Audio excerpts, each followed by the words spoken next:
Okay, let's talk about Buy Now, Pay Later. You've seen it everywhere at checkout. Services like Affirm, Klarna, Afterpay. They all promise this new, smarter, totally interest-free way to shop. But if it's so smart, why are so many people getting into trouble? Let's dig in. I mean, just look at this number, 41%. That's how many people using these services have paid late in the past year. That's a huge red flag, right? It tells you that something about this super easy system isn't so easy after all. And that really gets to the heart of it, doesn't it? How does something that feels so painless at the moment of purchase end up causing so much financial pain down the road? What is going on here? Well, to really get it, you have to understand how these services are designed to feel. They're not presented like a loan or a credit card. No, the whole vibe is that it's just a helpful little budgeting tool, totally harmless. The setup is just brilliant in its simplicity. You're about to buy a $100 pair of shoes, and suddenly it's not $100 anymore. It's just $25 today. That's it. The other $75? That's a problem for future you. It just doesn't set off the same alarm bells in your brain as swiping a credit card for the full amount. So now, let's pull back the curtain and look at the psychology. Because this isn't just about math. It's about how our brains are wired to think about money. And honestly, these services are masters at exploiting a few key mental shortcuts we all have. First up, there's this thing called payment decoupling. You know that little twinge of pain you feel when you hand over cash or see money leave your account? That's real. But with Buy Now, Pay Later, you get all the fun of the purchase right now, and the pain of paying is pushed weeks or even months into the future. That connection is separate. Then there's the framing. Our brains, for whatever reason, are not great at focusing on two numbers at once.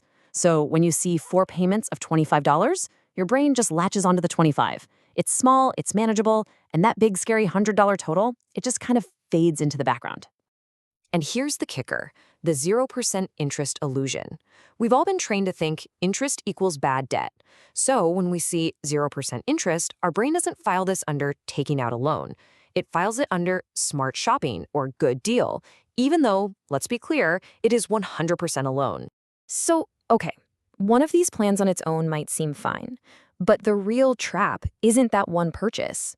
It's that the whole system makes it so easy to have multiple plans going at the same time. So what happens when all these harmless little payments start to stack up? It turns out 63% of people using these services are juggling multiple loans at once, sometimes across a bunch of different apps. And this is where that simple, harmless illusion really starts to fall apart. Because your brain is still stuck on those small numbers.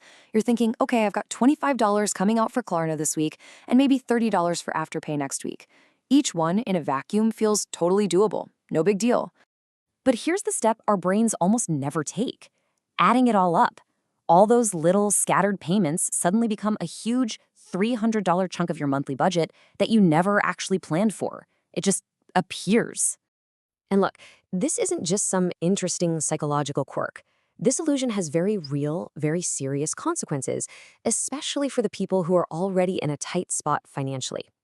Let's look at who's actually getting hurt. So who's using BNPL the most? Well, the data shows that about 2/3 of all these plans are taken out by people with subprime credit scores or no credit score at all. These are the very people who have the least wiggle room in their budgets to begin with.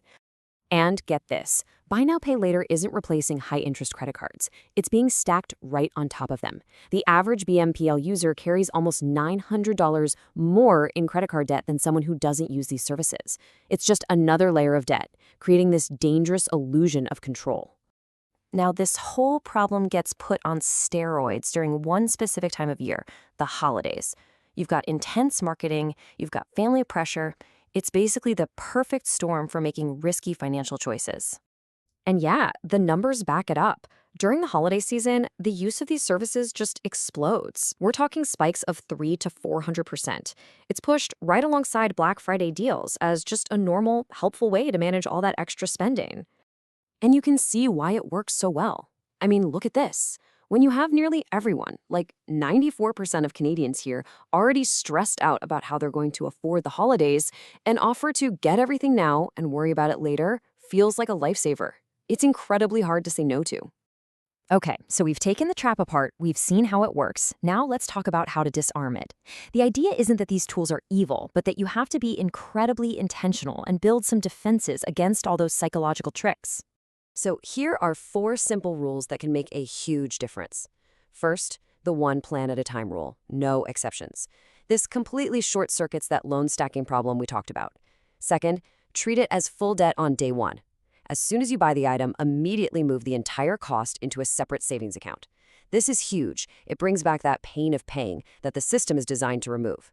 Third, set an income-based limit. Decide that your total BNPL payments will never be more than, say, 5% of your monthly income. This forces you to see the big picture. And finally, number 4, the 24-hour delay rule. If it's not an essential item, just wait a day. Give your rational brain a chance to catch up with your impulse brain. And this really brings us to the single most important idea to burn into your brain. If you remember one thing, make it this. Buy now, pay later does not make anything cheaper. It's not a coupon, it's not a sale. All it does is rent your future paycheck. That's it. So here's a final tool for you, a little checklist. Before you click that button, just run through these 5 questions. 1, am I already on another plan? That's your one plan rule. 2, could I right now pay for this in full with money I actually have? If the answer's no, you can't afford it, period. 3, have I waited 24 hours? Let that initial excitement wear off. 4, have I actually written down the total cost? Force your brain to see the real number. And finally, the most important one, will the version of me that's paying bills in January be happy about this decision?